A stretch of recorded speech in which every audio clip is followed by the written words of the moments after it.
Hello mga besh! Welcome back to my channel. Sa videong to, mag-upcycle tayo ng mga lumang damit.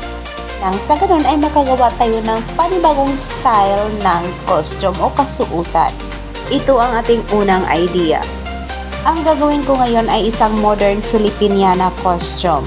Blouse na to ay may mancha sa bandang baba. So, pinufold ko to at ginagawa kong ganito upang matakpan yung mancha. Pagkatapos i-fold ay itatahi at nagmumukhang crop top. And then tinatali sa may harap. At itatahi ng maigi upang may tagol talaga ang parte na may mancha. And then lagyan ng mga botones na may disenyo. Mga besh, pwede naman tayong bumili ng bago. Yung bago talaga. Pero para sa akin gusto kong i-apply ang tatlong R. Reduce, reuse, and recycle. Na kahit sa munting paraan ay makakatulong ako sa ating kalikasan. Ito na yon ang bagong style ng blouse, from long sleeve, lumang style, naging crop top. At gagawa pa tayo ng isang design.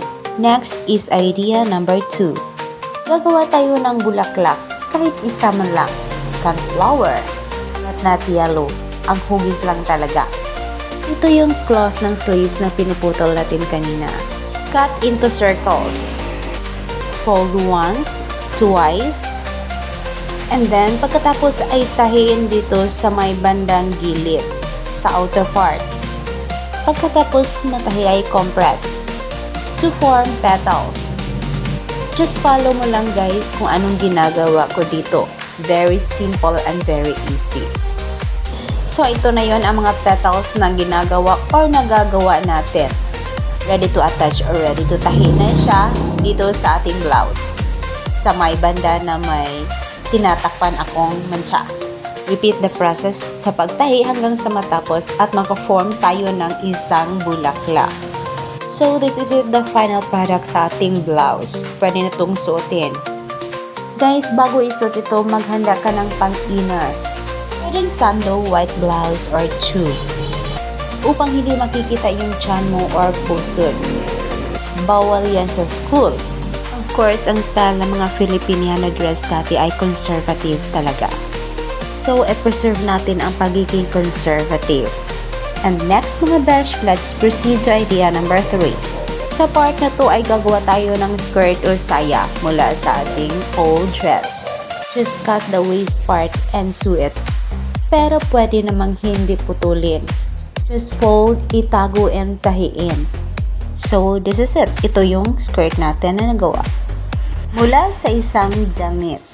And then, let's proceed to idea number 4. Just repeat the process idea number 2 kung paano tayo nakagawa ng petals ng mga bulaklak. Sa part na to ay kailangan natin ng glue gun, glue stick, and of course, hair clip. Kung saan natin i-attach yung petals. Tsaka ball pen. Ang gagawin natin dito ay isang headdress na nakaterno sa ating blouse. Just follow the steps kung anong ginagawa ko sa video na to. O, ito na yung mga petals, ready to attach na.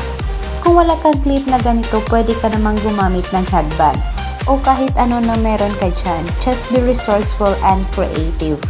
Ito na yon mga besh, pwede.